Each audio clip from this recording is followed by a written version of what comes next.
भारताचे माजी कर्णधार आणि सलामीचे सार्वकालिक महान फलंदाज सुनील गावस्कर हे उद्या आपल्या वयाची 75वी साजरी करतायत। गावस्करांनी 1971 ते 1987 या 16 वर्षांच्या कारकिर्दीत 125 कसोटी 108 वनडे सामन्यांमध्ये भारताचं प्रतिनिधित्व केलं।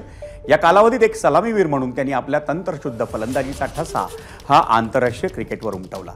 भारताचे कर्णधार या नात्यानेही गावस्करांनी गाजवलेला पराक्रम हा आंतरराष्ट्रीय क्रिकेटच्या इतिहासात अजरामर आहे। पण त्याही पलीकडे जाऊन पाहिलं तर भारतीय खेळाडूंना 70 आणि 80च्या दशकात आंतरराष्ट्रीय क्रिकेटमध्ये स्वाभिमानानं वावरण्याची हिंमत ही गावस्करांनी दिलं असं म्हटलं तर वावगं ठरणार नाही। भारतीय क्रिकेटमध्ये व्यावसायिकतेची बीजं रोवणारे पहिले क्रिकेटर म्हणूनही गावस्करांचंच नाव घेण्यात येतं। आंतरराष्ट्रीय क्रिकेटमधून निवृत्त झाल्यानंतर क्रिकेट समालोचक या नात्यानंही त्यांनी यशस्वी कारकीर्द उभी केली आहे। सुनील गावस्कर यांच्या आजवरच्या कारकिर्दीवर एक नजर टाकूयात ग्राफिक्समधून।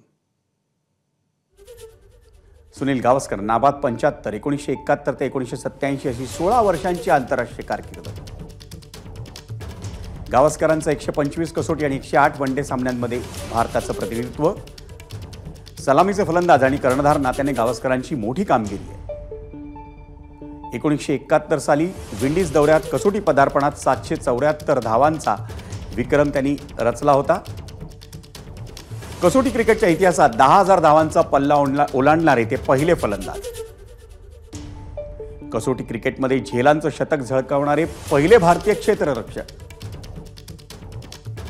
ब्रॅडमन यांचा सर्वाधिक 29 कसोटी शतकांचा विक्रम पहिल्यांदा मोडण्याचा पराक्रम गावस्कर यांनी गाजवला आणि त्यांनी 34 शतकं साजरी केली। आपण तेच पाहतोय गावस्करांच्या कसोटी कारकिर्दीत 10,122 धावा, 34 शतकं आणि 45 अर्धशतकं आहेत। गावस्करांची वनडेत 3,092 धावा आहेत, 1 शतक आहे आणि 27 अर्धशतकं आहेत।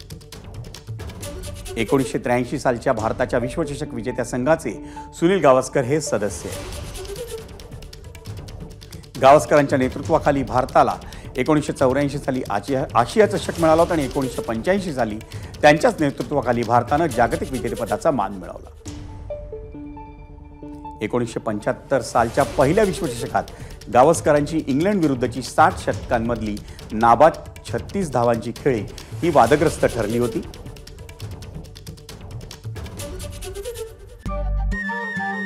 नमस्कार। मनसुद्धा तुझं ही वेगळ्याच प्रकारची मालिका तुम्हा सगळ्यांना खूप आवडली होती। याचा दुसरा सीझन कधी येणार अशी विचारणा झाली। प्रतीक्षा संपली आहे मित्रांनो, येतोय मनसुद्धा तुझाचा दुसरा सीझन। होई मनसुद्धा तुझं।